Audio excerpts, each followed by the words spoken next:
estamos com mais um Comex Sem Fronteira, já na 4ª temporada. E hoje o tema é um pouquinho polêmico. Nós vamos falar sobre Donald Trump, nós vamos falar sobre o mercado nacional, nós vamos falar sobre aço, nós vamos falar sobre economia brasileira e que tudo isso tem a ver na atualidade. Ninguém melhor para ter esse bate-papo comigo do que a Carol Faeda, diretora da Suprir. Carol, eu te conheço há muito tempo, mas eu gostaria que você se apresentasse de acordo, contasse um pouquinho da sua trajetória. E, gente, não é só porque ela é essa simpatia de pessoa que ela está aqui. A Carol realmente é uma unanimidade no assunto. Não, nem tanto. Cris, agradeço muito o convite. Tentamos, né? Por fim saiu, conseguimos. E com uma pauta super atualizada. Então, agradeço demais estar aqui hoje. E aí, falando um pouquinho, né? Quem sou eu? Somos amigas, mais do que somos parceiras, né? A Cron, uma grande parceira da Suprir nessa parte de comércio exterior. Somos muito gratos pela parceria, que vem dando muito certo e só crescendo. Temos vários planos, hoje mesmo aqui já falamos de mais planos, vai dar tudo certo. Sou formada em economia, pós-graduada em controladoria e finanças e gestão de negócios. Comecei minha carreira em auditoria, na parte contábil financeira. Depois fui para a controladoria, numa concessionária de rodovias, então trabalhando ali com o poder público, licitação, trabalho bem diferente dentro da controladoria, muito gratificante. E vim para a Suprir, que é uma empresa familiar, né, então fundada pelo meu pai mais um sócio, em 2011. Então, estou na Suprir desde 2011, fizemos recentemente um job rotation entre eu e um irmão, somos em 3 irmãos, já na 2ª geração da empresa. Infelizmente, estamos sem nosso pai desde 2016, que ele faleceu. Então, desde então, a gente que está na gestão e lidando aí com os desafios diários de tarifas, de antidumping, mas sempre de economia, crises globais e nacionais, mas sempre crescendo, sempre muito focado nos negócios. Acho que é importantíssimo dizer que, além de todo esse conhecimento técnico, ela também é mãe da Isa e da Clara, mãe né? da Isa e da Clara. Um beijo pra Isa e pra Clara, né? Que eu tô roubando a mãe delas aqui um pouquinho. E compartilhar esse papel não é fácil, né? Normalmente eu começo falando, eu sou mãe da Isa e da Clara, eu sou mãe de 2 meninas, porque isso toma um tempo, gasta uma energia, né? Faz parte, né? É isso que torna você também tão especial, Carol. Obrigada. Carol, eu queria que você contasse, para quem não conhece, um pouquinho do segmento da sua empresa. O que é a Suprir? Qual que é o know-how principal da Suprir? Tá. Vamos lá. A Suprir, ela atua praticamente em 2 negócios muito distintos, que acabam se complementando em algum momento. Então, a gente tem a divisão de aço inox, onde a gente importa, compra também um pouco no mercado local e faz a distribuição. Então, a parte de chapas, tubos, barras maciças e conexões. Então, são materiais, vamos dizer, mais matéria-prima mesmo, que a gente atende a indústrias, atende construção civil. Quando a gente fala em indústria, todo o rol de indústrias, então, chopeiras, indústrias alimentícias, maquinários, né, empresas fabricantes de maquinários, empresas montadoras de máquinas e implementos agrícolas. E a gente tem uma outra divisão, que a gente chama de divisão de borracha, que a gente tem até uma marca própria, Transpower, onde a gente atende também no mercado de importação e distribuição no mercado local, e também algumas exportações, correias, mangueiras hidráulicas e industriais, e conexões para as mangueiras, né, conexões hidráulicas, que são os terminais hidráulicos, lençol de borracha, que a gente também agregou a linha recentemente. Então, a gente atua basicamente nesse mercado de distribuição, já há uns 25, quase 30 anos com importação. Então, fomos aqui para Ribeirão Preto, provavelmente um dos pioneiros na importação, né, num mercado muito diferente do que é hoje, muito desafiador, pouco conhecido, mas a gente pouco conhecido, ainda pouco, e a gente ainda aprende todos os dias, né? A gente ainda tem desafios diários. Olha, se tem uma coisa que eu digo, que tem um único motivo que eu não vou morrer. É de tédio. Não, nunca. Cada dia, comércio exterior, cada dia é uma novidade. Uma novidade, né? Cada dia você descobre um negócio que você não sabia que existia e assim ou que vai. possa existir naquele dia, momento. Né? Bem isso. Ô, Carol, e dentro desse segmento, que tem tudo a ver com o que a gente começou a falar agora há pouco, né? Que basicamente você trabalha muito com aço e outros produtos, e a gente está aqui no meio de um furacão, Brasil, China, Estados Unidos, onde o Donald Trump e o seu governo, ele é o olho desse furacão. Sim. O Brasil exporta, o segundo maior cliente do Brasil é os Estados Unidos. Mundialmente, nós estamos colocados como a 9ª economia em exportação de aço. Sim. E dentro de tudo isso, a gente vem com o Donald Trump prometendo várias retaliações, né, sobre questões que a gente não vai discutir se são válidas, se não válidas, mas que a gente vem aqui enfrentando agora como vai ser daqui para frente, né? E o que você enxerga de tudo isso, desse atual cenário econômico? Né? Como isso atinge a Suprir? Sim. Vamos lá, pergunta complexa. Eu começo aqui... Posso ir dividindo. Tá, é isso. Então, pensando assim por partes, né? A globalização, ela tá dada, é um fato. Então, desglobalizar as economias hoje é algo muito difícil. Então, praticamente impossível, né? É impossível. Então, alguns países, a gente vê iniciativas aí de alguns países, a gente vê do Brasil, a gente vê da China e vê agora, né, recentemente dos Estados Unidos, do Trump, nessa tendência, né, de tentar fechar, de tentar proteger as indústrias nacionais de cada uma dessas economias e proteger, barrar um pouco as importações. Só que isso é muito complexo, porque a gente tem que manter as economias de maneira rentáveis, de maneira eficientes. E a gente normalmente abre espaço para uma importação quando esse material ele chega de maneira competitiva para aquela economia, para aquele país. Então, é uma situação muito delicada, muito difícil. Eu entendo, os Estados Unidos é uma economia, né, um consumidor, um cliente importante para o Brasil no aço carbono, ali no aço bruto.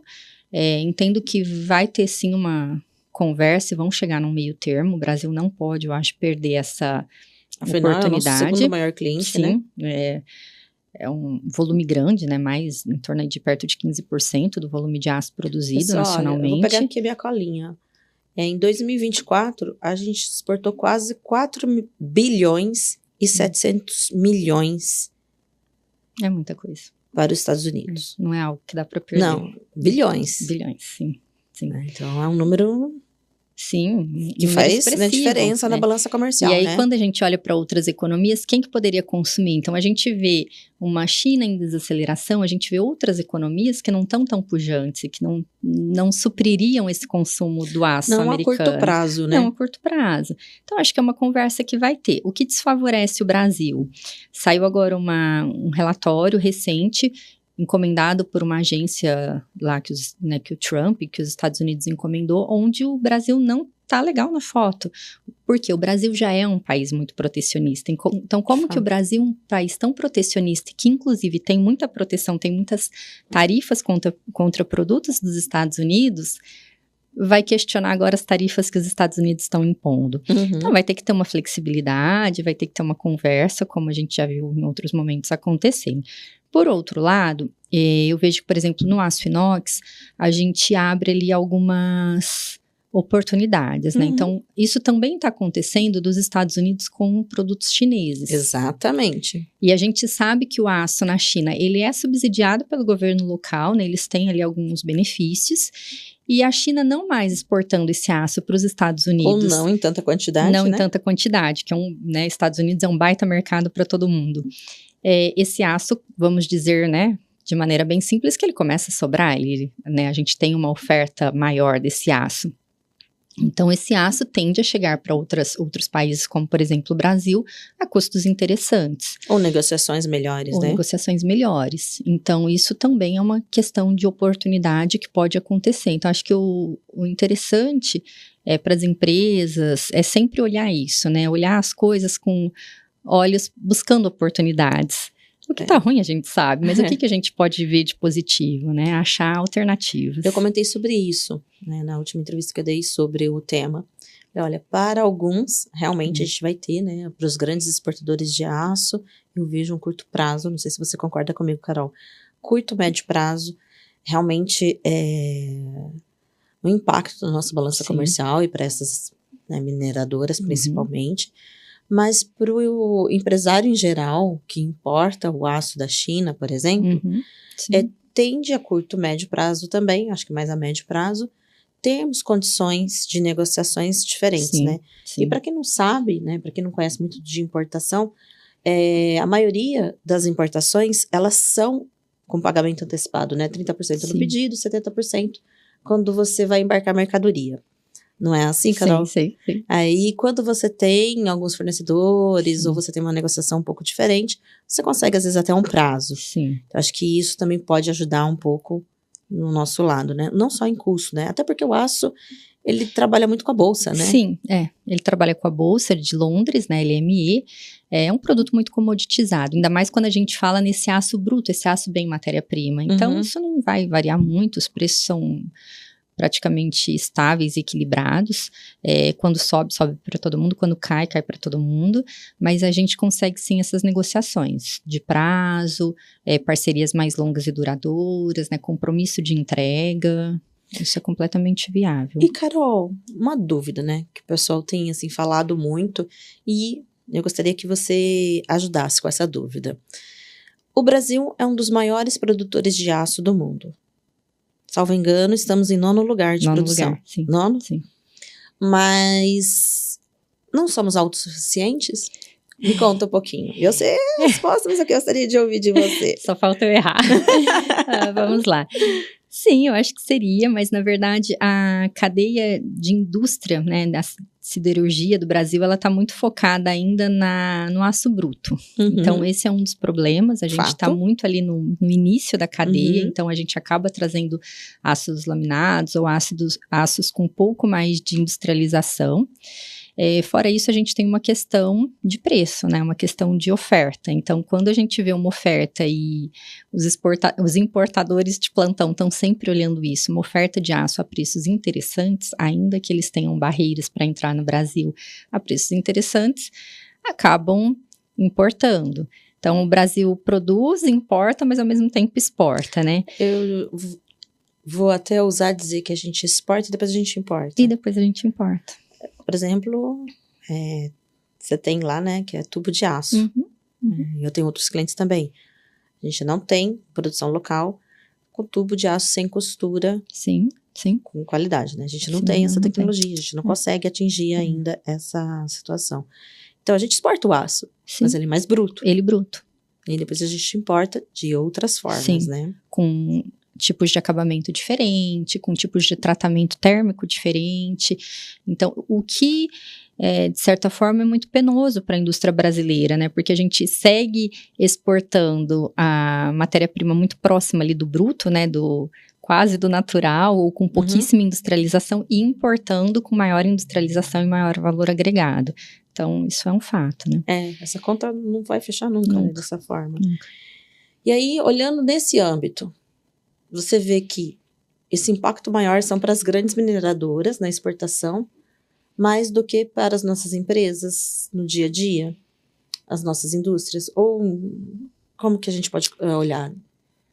Cris, eu sempre acho que o impacto ele se generaliza, né? Então, quando a gente fala, por exemplo, do mercado de aço inox, que o Brasil tem muitas barreiras, muitas tarifas, não só o imposto de importação, mas tarifas antidumping. E temos isso para outros aços, muito. Dependendo da origem, o antidumping chega a custar de 50% a 60% o valor do material. Então, e assim, ele incide lá no começo da... E ele incide no começo. Então, ele tem toda a cascata, né, de tributos em cima dele. Isso vai parar onde? Isso vai parar no preço, no bolso do consumidor. Então, ele não é... E quando a gente fala de aço, e o aço ele é muito importante para os países, para o desenvolvimento dos países, para a industrialização e etc., então ele não fica isolado, não é um efeito isolado. Então, você ter uma menor oferta de aço, ou você ter uma retração de demanda e começar a sobrar aço e os preços caírem, isso vai impactar, ou ora vai cair esse preço e vai facilitar e vai beneficiar uma indústria, ora ele vai subir e vai encarecer a cadeia toda. Então, se a gente tem, por exemplo, produtos lácteos, derivados de leite, enfim, ou cosméticos, ou remédios, eles vão passar por uma tubulação, tanques, uma linha de aço inox. Se o aço inox está mais caro, essa indústria tem um custo mais elevado. Isso vai acabar no preço do produto final, no bolso. Então, eu acho que os impactos, assim, são devastadores, assim, isso vai muito longe, assim, ele vai chegar sempre no preço do produto final. Olha, Carol, adorei sua colocação, até porque eu vou complementar, porque muita gente não tem essa noção, né? Às vezes as pessoas podem falar, mas o que o aço tem a ver comigo? Né? Para dona de casa mesmo, o aço tem tudo a ver com você. Porque as empresas não se modernizam, não investem, e com isso também o nosso produto acaba saindo mais caro no final, né? Porque ela poderia estar diminuindo o seu custo efetivo, mas devido a conseguir comprar máquinas, ou enfim, ela acaba não investindo. Exato. Na exportação, a gente acaba não sendo competitivo, né, Carol? Porque a gente produz menos, temos menos competitividade, apesar dos incentivos para exportação. Mas com tudo isso, a gente gera menos empregos e, no final das contas, é como a Carol falou, a sua pasta de dente chega mais cara, o seu leite condensado chega mais caro, o nosso dia a dia fica mais caro. Exatamente. Não tem como. E aí entra não só o aço, como a taxa do dólar, como tudo que vem toda cadenciando, que a gente está sempre conversando. E, Carol, você teve recentemente, se eu não me engano, na semana passada, né, agora no final de março, em Brasília. Foi na reunião do DECOM, é isso? Foi isso. E como é que foi? Conta um pouquinho pra gente. Conta todas as fofocas pra gente. Baita experiência para a vida. Foi uma reunião muito interessante, né? Fui, inclusive, representando a associação e aqui já até cabe um adendo. Eu acho que é muito importante o papel das associações nesses momentos. Nesse momento que está acontecendo todo esse imbróglio aí com o Trump e em N outros momentos que a gente tem uma discussão de produtos e de tarifas, que são produtos que têm um impacto grande na vida das pessoas, da indústria e do consumo. E essa reunião foi exatamente para entender os trâmites de toda essa questão de antidumping que tem acontecido, né? Que estão sendo colocadas essas tarifas aqui para o aço inox, quando ele entra no Brasil. E também para tentar esclarecer como que a gente pode tratar e diferenciar os diferentes produtos fabricados de aço inox. Então, quando a gente fala de tubo, por exemplo, a gente tem um antidumping para tubos com costura, né? Com a soldinha. Quais desses tubos?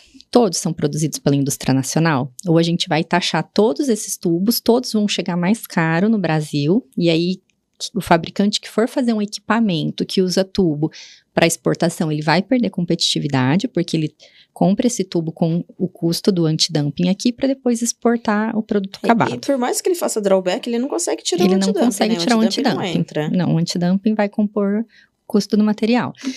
Então, a ideia foi exatamente entender como que a gente diferencia, como que a gente trata esses materiais e quais os argumentos, quais as provas que a gente junta de que nós não estamos falando do mesmo produto. O que a indústria nacional produz é uma coisa e o que a gente traz de fora é outra coisa, né, outro produto. Então, é sempre muito importante, eu acho, e aí através de associações isso fica muito mais viável, a gente buscar isso, buscar conhecer, buscar entender mais, buscar entender a legislação, quais são os trâmites de tudo isso, porque tudo isso tem um rito legal, né, para acontecer, para ser aprovado, para ser julgado. E a gente falou muito, por exemplo, nessa reunião sobre o consumo per capita de aço. Quando a gente fala no aço inox, por exemplo, a gente fala em torno do Brasil, o consumo de aço inox per capita do Brasil é em torno de 2 quilos. Quando a gente fala em economias desenvolvidas... Se a gente pensasse em pessoas, cada um de nós pessoas, é nada. Quando a gente fala em economias desenvolvidas, a gente está falando ali de pelo menos 10 quilos, 5 vezes. Quando a gente fala o aço geral, né, o aço carbono, a gente está falando em torno de 120 e poucos quilos. A média das economias é de 200 e poucos quilos. Uma economia desenvolvida, 500 quilos. Então, o Brasil tem um déficit ainda de consumo de aço per capita muito grande em relação a economias equiparáveis. Por exemplo, México, África do Sul, a gente perde posição para essas economias. Então, fala muito do retrato, né, da nossa economia. Então, a gente ainda tem uma economia muito pouco desenvolvida, pouco industrializada. Então, por isso, eu entendo... Na minha visão aqui, que a entrada de aços com preços competitivos, é muito importante. O Brasil ainda precisa se desenvolver industrialmente e consumir mais aço. Vamos causar um pouco? Vamos lá. Ao invés de, já que nós dizemos que temos essa indústria tão forte aqui no nosso país e a gente quer proteger ela, porque é para isso que funciona as taxas antidumping.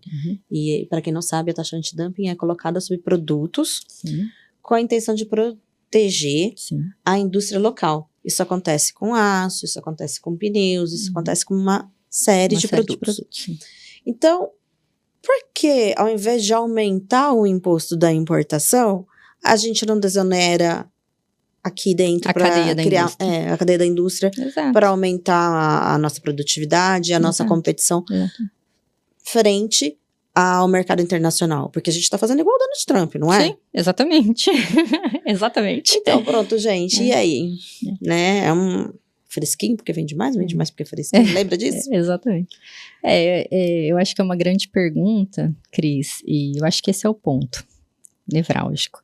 É exatamente isso, não é encarecer a nossa indústria, não é proteger a nossa indústria ao custo de uma ineficiência, não, é dar mais eficiência, é estimular a eficiência. Ao mesmo tempo que a gente protege, a gente desprotege, não é? Porque a gente protege uma indústria da base, que está fazendo ali a matéria-prima bruta. Que tá na mão de algumas poucas empresas, na verdade, né? É quase que um monopólio. E o resto... Exatamente isso. E a gente prejudica toda uma cadeia. Toda uma cadeia. E a gente vai tirar a competitividade de quem exporta uma máquina, de quem exporta um equipamento já elaborado. A gente já vê hoje, entrando no Brasil, equipamentos... Porque o aço inox lá na matéria mais bruta dele, ele é a matéria-prima. A chapa, o tubo, tem antidumping, né? Tem a tarifa de antidumping. Então, o equipamento que vai ser feito com esse material... Até porque a indústria nacional não dá conta de toda a demanda, por exemplo, de aço inox. Então, o importado, ele é muito importante, metade mais ou menos tem que vir de fora. Então, acaba que essa cadeia é encarecida, ela tem um custo mais alto. Qual é a competitividade depois de quem usou esse material vender um equipamento pronto? É muito pequena. Ou ainda dos nossos alimentos, ou, por exemplo, de tudo que a gente transportou, porque o transporte também usa nas carretas. Nas carretas, nos caminhões, a gente também tem o aço sendo empregado. Eu tenho clientes de fabricantes de carretas. Sim. Eu tenho clientes que são fabricantes de empilhadeiras, paletadeiras, enfim, é uma gama de clientes, né? De, como você citou agora há pouco, chopeiras, enfim, é uma gama do que você imaginar. E a gente, às vezes, nós estamos falando da proteção de um segmento e estamos esquecendo dessas outras empresas. Porque está entrando no país cada vez mais... E, gente, equipamentos prontos. Sou super a favor da importação. Todo mundo aqui sabe, né? Defendo a importação como um setor. Mas a gente estava falando aqui sobre tarifas de protecionismo, né? Que a gente está aqui brigando por causa do Donald Trump. Nós fazemos o mesmo e não olhamos para o nosso mercado. Exatamente. A gente poderia importar muito mais tecnologia ao invés de importar produto básico, né? Sim, exatamente. E tornar nosso Brasil realmente uma grande potência, que ele já é uma grande potência. Imagina se a gente então tivesse um pouco mais de inteligência emocional, será? É uma ideia. A gente vai nas feiras, chega a ser triste também, né? Defendo a importação, vivemos de importação, mas é triste porque a gente vê máquina agrícola chegando prontinha de fora e com preços competitivos, com qualidade boa. Vê empilhadeira, vê outros maquinários, vê máquinas, por exemplo, para produção de cerveja. O Brasil tem uma indústria muito consolidada de produção de cerveja. De repente, você começa a ver as máquinas chegando prontas para isso. O AgriShow está chegando, né? Veremos. Lá veremos muitas coisas, né? Carol, a gente está falando aí sobre algumas questões, né? Mas nem tudo é tão aparentemente complicado a solução. A gente também tem formas de mitigar e de diminuir alguns custos, né, para a indústria local. E eu entendo que uma dessas soluções é melhorar a sua cadeia logística de importação ou de exportação. E outras estratégias. Você compartilha desse mesmo pensamento? O que você acha disso? Completamente. Eu acho que a grande eficiência vai estar nessa cadeia logística, porque quando a gente fala de preços, e aí quando a gente fala, um exemplo, de commodity, né? Commodity, então a gente vai ter pouca variação nos preços. Quando a gente fala em China, a gente tem uma outra complicação, que é na China você consegue comprar o que você quer no preço que você quer. Então, aí a gente tem a questão de qualidade que a gente tem que mas aí pautar. que eu ia falar, assim. É isso que eu ia perguntar, você consegue comprar? Concordo plenamente, a gente já falou sobre isso aqui algumas vezes. Na China você compra o que você quiser no preço que você quer. Então, por exemplo, a gente compra essa caneca aqui, lá na China. Eu posso comprar essa caneca aqui por, vou chutar, tá? $1, como posso comprar ela por $1. Exato. Mas a qualidade, com certeza, não é a mesma. Não é a mesma caneca. Não é a mesma caneca. Você olha, aparentemente, para ela é a mesma caneca, mas não é. Exato. E aí, quando a gente fala de aço, isso é muito complicado, né? É muito complicado, No aço, a gente ainda consegue, tem normas, tem exigências mesmo, norma de composição química de propriedades mecânicas, então a gente tem que se certificar, então a gente tem que fazer inspeção em loco, tem que olhar muito bem, né, de onde está comprando, porque pode vir um gato por lebre, pode vir uma liga errada, e esse mercado de importação, isso acontece de vez em quando. Você tem que se certificar, você tem que buscar bons parceiros, mas pode acontecer, é um risco. Mas chegar no preço, chega um ponto que você chegou, que para aquela qualidade, para aquela especificação, você chegou no preço. O preço é aquele para você e aquele pro colega, pro concorrente. Até porque a China, ela não é de ter um preço tão diferente, não, né? Como às vezes a gente vê aqui no Brasil. Eles não colocam 50% acima para depois ir negociando, né? Não. Eles já trabalham com margens muito apertadas, exatamente. Né? Eles não têm essa até margem de manobra. A parte de impostos internos não é tão alta, né? Tem muito incentivo para exportação. Tem muito incentivo, sim. Então, você chega ali no seu piso de preço. Aí, o que vai fazer a diferença? É a questão logística. É como que você traz o material. E aí, por exemplo, né, falando de aço, a gente traz hora em container, hora a gente se aventura no breakbook. Para quem não sabe, breakbook é a carga no porão do navio. Que tem um custo muito interessante. Em alguns momentos. Em alguns momentos. Aí a gente vê, de vez em quando, o frete, né, o custo do container chega perto dos $10 mil, daqui a pouco ele tá para baixo de $2 mil, né? Então tem todas essas loucuras. Então essa questão de ter esse apoio logístico para olhar custos, para trazer referências de preço, para buscar a melhor viabilidade, qual é o tipo de transporte mais adequado para aquele produto, o tipo de acomodação de carga, um LCL, um sem container. Toda a viabilidade então, econômica, tudo isso, né?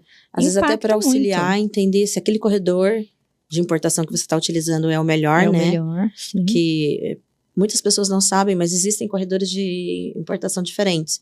Sim. Então, por exemplo, aqui no estado de São Paulo a gente tem uma taxação, em Santa Catarina a gente tem outra, em Paranaguá a gente tem outra. E assim vai, tudo depende do que você vai utilizar, para quem você vai vender, qual é o seu produto, né, Carol? E a gente não tá falando de diferenças pequenas, né, Cris? A gente fala hora de um ICMS de 4, hora de 18, a questão, né, do transporte também, são diferenças grandes e que vão, de novo, entrar lá no comecinho da cadeia. Então, uma série de custos vão incidir sobre essa composição. Então, por exemplo, o frete, ele vai incidir lá no preço do produto. Todos os impostos incidem em cima do frete. Bem colocado. Então, são decisões que a gente pode ou acertar ou errar muito. Porque o valor CIF, né, que a gente costuma dizer, é o valor da mercadoria mais o frete do produto, mais o seguro. Então, gente, quando a gente estava falando aí de fretes de $10 mil, e para quem não sabe, existem 3 tipos de radar, né, que a gente costuma falar, que é a sua habilitação de poder importar quanto você tem de crédito junto à Receita Federal, $50 mil, 150 ou o ilimitado, que é a partir de 151, aí é a Receita que vai falar. Mas, enfim, quando você fala numa empresa que tem $50 mil aprovado, e a gente estava falando de um frete de $10 mil, quer dizer, não sobrava praticamente nada para você comprar em produto como. E não é por mês, tá, gente? É a cada 6 meses, né, isso. E atualmente anda bem complicado, não sei se você sabe, Carol, mas anda desafiador conseguir um radar ilimitado. Então, quando eu vejo algumas empresas lá meio assim, não sei se eu vou continuar importando ou não, eu falo, gente, preserve o seu radar, porque anda desafiador. Anda desafiador para conseguir. E, Carol, como que você entende, né, de uma forma global? Você já falou, mas eu vou pedir para você terminar de falar um pouquinho. A gente já falou que a China também está sendo retaliada. Sim. Tá? Aí eu tenho ouvido de algumas empresas ou de alguns fornecedores chineses dizendo, no momento a prioridade da China é vender para os Estados Unidos, por causa das retaliações que vão começar a ser aplicadas. Outros dizem, não, a China já começa a olhar para o Brasil com olhos melhores para definir parcerias mais fortes, já prevendo o que está vindo pelos Estados Unidos. E a China não é muito de abaixar a cabeça para os Estados Unidos, né? Uhum. Então, dentro de tudo isso, e de todas essas relações, você acha que é sustentável o que o Donald Trump está fazendo para ele mesmo? Para a economia dele? Ele vai conseguir algumas coisas, mas é sustentável por muito tempo? Difícil dizer. Eu acho que não para economia nenhuma, porque as economias hoje, por conta da própria globalização, elas não são autossuficientes. Elas importam umas coisas, exportam outras, e essa é a dinâmica do mercado. Então, eu não vejo isso como sustentável, nem só quando se fala em China e também falando em outros países. Eu acho que é muito difícil fechar um país, porque hora ou outra eles vão precisar importar alguma coisa. Né? A inflação vai subir, porque isso tudo é custo.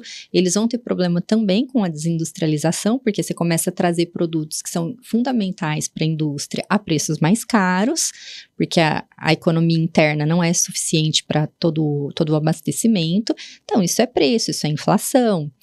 Então, chega um momento, a inflação subiu, você perde competitividade em relação a outros países. Então, é uma cadeia que ela volta contra ela mesma. Exatamente. Então, eu acho que vai ter a conversa. Eu acho que foi aquela coisa, joga bomba, vamos ver o que acontece, dele, né? Que é o estilo dele. Vamos ver o que acontece, e depois a gente chama para conversa e faz, né, cada um cede naquilo que consegue e faz os acordos. Então, eu entendo que muitos bons acordos devem sair. Não é possível um país como os Estados Unidos se manter fechado da maneira que a gente tem ouvido. Não acho que é isso que vai acontecer. Até porque ele está atacando Canadá, Sim. México,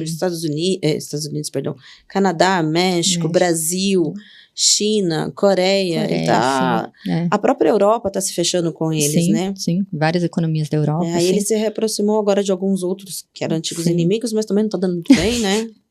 E aí é que tá, e a hora que você fala em Europa, o que hoje a Europa tem exportado, né? Então, ele vai depender de outros países, ele vai depender de países um pouco menos desenvolvidos e que exporta para ele aquilo que ele precisa, né? Que são matérias mais brutas, mais primárias. Então, não acho que dá para ele viver num acordo fechado com a Europa, não acho isso viável. A própria Europa também já está... Sim. Né, se virando contra. O que mais que você pode contar de bom lá do Decom pra gente? Vai dar um spoiler. Não, acho que do Decom foi isso, foi muito proveitoso nesse sentido de ver que é um departamento extremamente técnico, muito técnico. É uma associação. Ele responde, né, pro MIDIC, que responde lá, né, tá ali na caixinha do Ministério da Fazenda.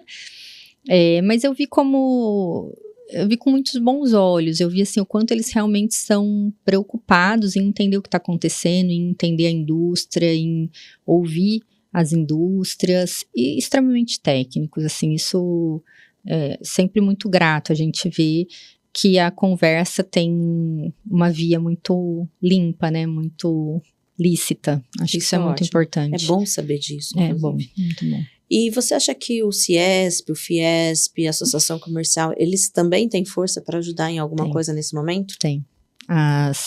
Até, por exemplo, a ABIMAC, as associações são muito importantes, Cris, eu acho que é fundamental. As associações, o poder eu acho que está na mão das associações, de levantar um pouco essa bandeira, de trazer números, de trazer dados, e chamar essas conversas, porque é quem tem o entendimento, é quem entende da indústria, é quem entende da cadeia de custos. Então, eu acho que é ali que está a informação que precisa ser levantada.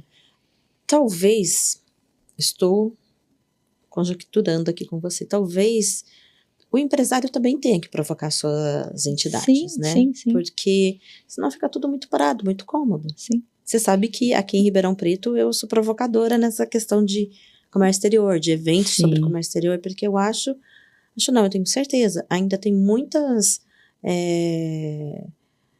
mitos que envolvem a cadeia de importação e exportação, e muita gente não importa ou não exporta porque tem medo, ou ouviu falar de alguém que fez, o primo, sabe? O amigo do primo. E o pessoal só fala o que deu errado, né? Só fala que deu errado, comprou um container de ouro e chegou um container de tijolo, né?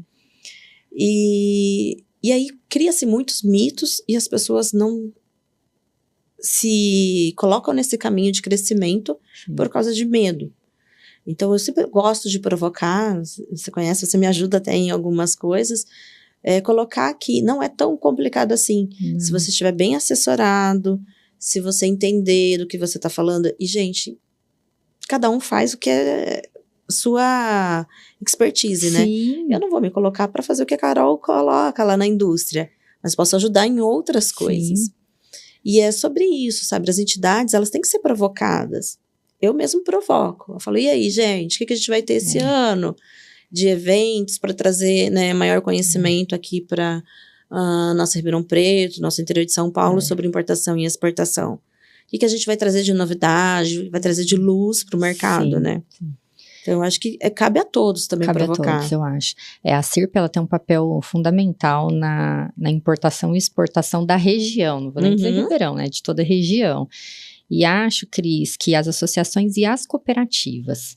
Então, a gente está muito colocado aqui, né, no agro, a gente depende muito do agro. O agro é muito forte, né, não só na nossa região, como em todo o Brasil. E acho que as cooperativas, elas têm um papel fundamental, porque você em cooperativa, você consegue buscar uma assessoria, você consegue buscar mais força, consegue dar mais segurança para a operação. Então, acho que são parcerias muito saudáveis. É verdade. E é interessante, como você colocou, a gente teve um projeto, há algum tempo atrás aqui em Ribeirão Preto, já há alguns anos, mais de década, na verdade. Não, a gente não fala, é um dia desses. Não, foi um dia desses. A gente teve uma associação de empresas que elas eram concorrentes, ou parcialmente concorrentes, e se juntaram para fazer com que a exportação desses itens crescesse, porque sozinhas... Olha só, muito foi legal. O segmento médico odontológico, que cresceu muito depois disso, né? Sim. Meu amigo, o Rodrigo Faleiros, da UCB, que hoje não está mais nesse meio, mas é uma grande referência, foi quem ajudou a fazer com que isso saísse do papel. E é um exemplo, é um case de sucesso. Sim. Porque às vezes as empresas se olham e se veem como inimigas. Sim. Elas podem ser, entre aspas, concorrente aqui.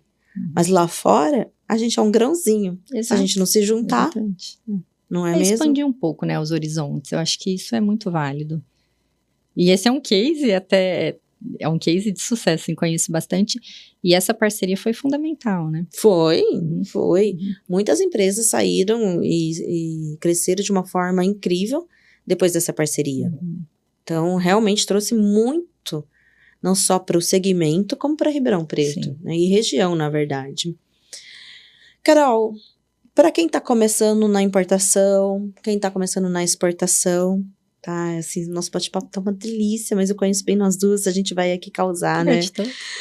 E a gente já tem um próximo assunto para vir aqui conversar um pouco, que é sobre o drawback, inclusive, né? Já vamos dar um spoiler. Legal, a Carol vai vir aqui, a gente vai conversar. Senhora! Sobre drawback aplicado dentro do mercado nacional, porque muita gente acha que drawback é só quando a gente importa. Sim, e não é. Não é. Você precisa exportar. Exato. Exportando, ok, né? Depois a gente vai me contar isso, né, Carol? Sim, depois guarda o segredo. Guarda o segredo por enquanto. Carol, quais são as principais dicas que você daria para quem está começando na importação, independente do segmento, tá? Porque muita gente não sabe por onde começar. Não sabe onde procurar, não sabe como fazer, como calcular um custo, enfim. Cris, eu acho que a primeira coisa é escolher bons parceiros. A gente até já falou isso em outros momentos, eu acho que seja o mercado de importação, na verdade eu acho que nada dá pra gente fazer sozinho, a parceria ela é muito importante sempre.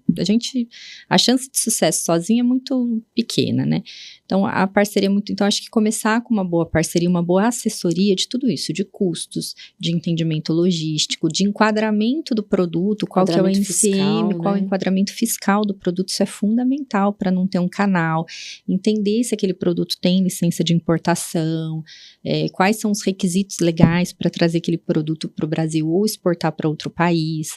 Então, são coisas muito técnicas, muito sérias, que pode comprometer a vida da empresa, caso dê errado. Então, eu acho que isso é muito importante. Então, despachante, toda essa assessoria tem que ser muito bem escolhida, com boas referências, com bons, não é só olhar custo, a gente sabe que custo é importante, mas é olhar realmente capacidade de cada um, né? Nessa etapa, o custo não é tudo, não né, é Carol? tudo, não é tudo. Ele vai se tornar muito pequeno perto de todo o resto, né? Então, olhar realmente isso, a capacidade, o know-how que aquela empresa tem naquele produto que a pessoa tá, né, que a empresa deseja importar ou exportar, porque a legislação é muito abrangente.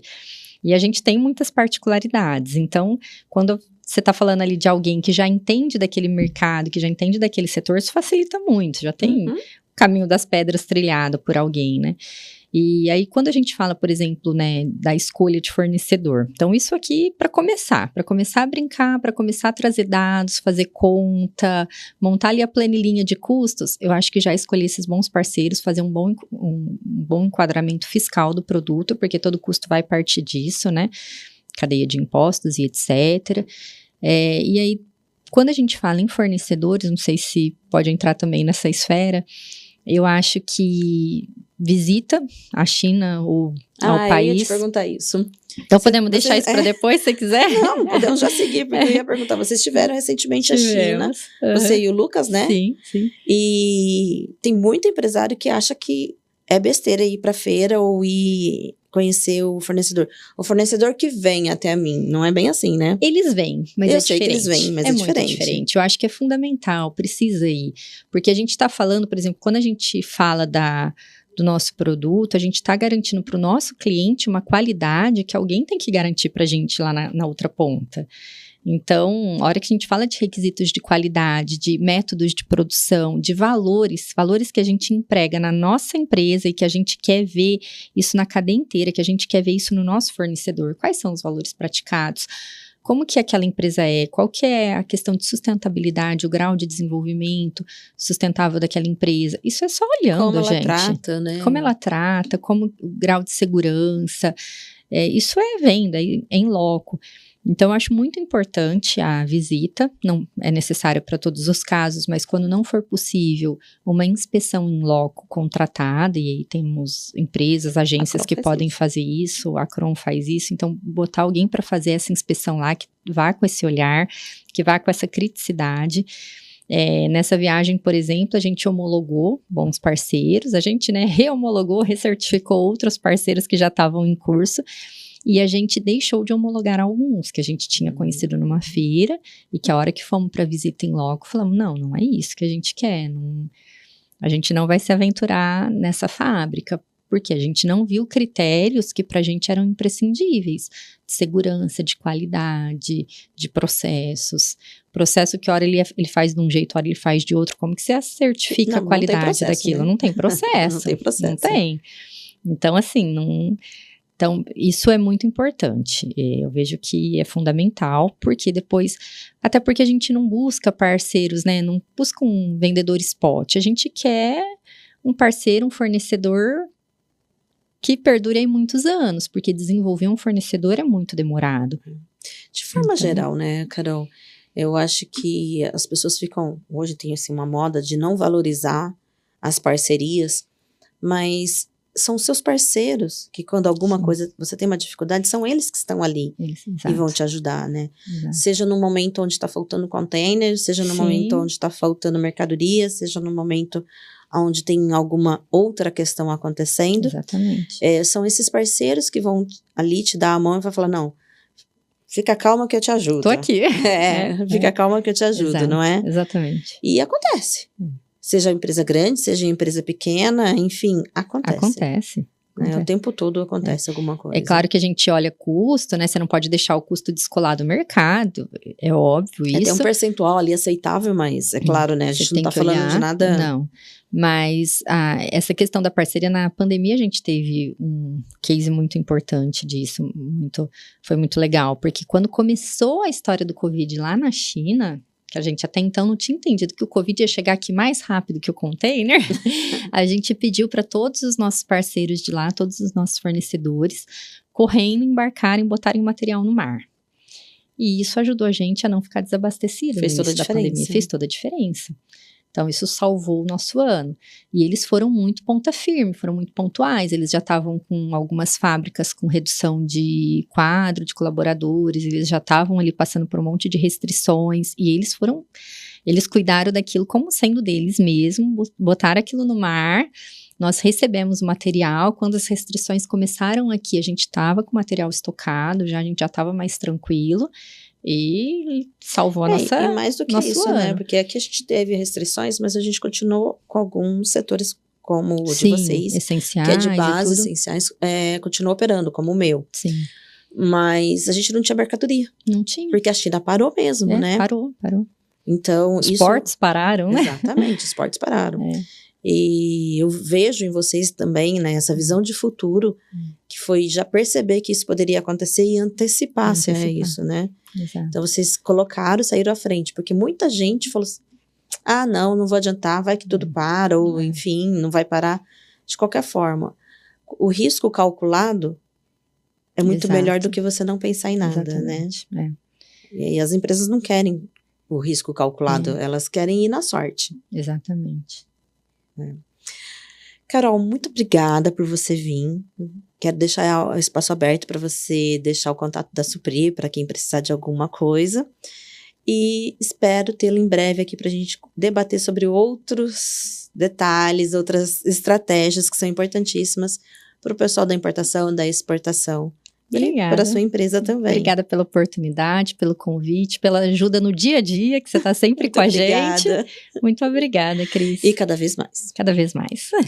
Gente, só para complementar aqui, a Carol estava falando um pouquinho sobre desenvolvimento de produtos e de inspeção. Eu até comentei no meio da fala dela, né? A Acron, ela faz exatamente isso. A gente desenvolve produtos para empresas que não conseguem ou estão tão atarefadas que a equipe não está dando conta ali naquele momento de fazer isso. A gente também faz inspeção em loco na China e em outros locais, além de toda a parte de logística, né, que a gente já trabalha juntas, né, Carol?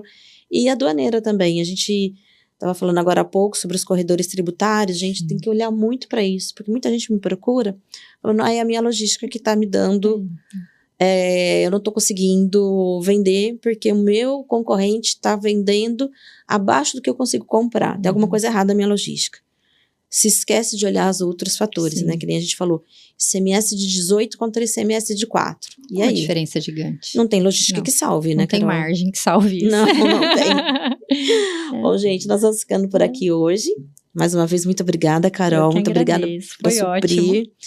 E eu vou pedir para vocês que curtam a nossa página, cliquem aí no sininho, porque o pessoal me puxa a orelha, porque eu não falo do sininho. Acompanhem tudo. Acompanhem tudo.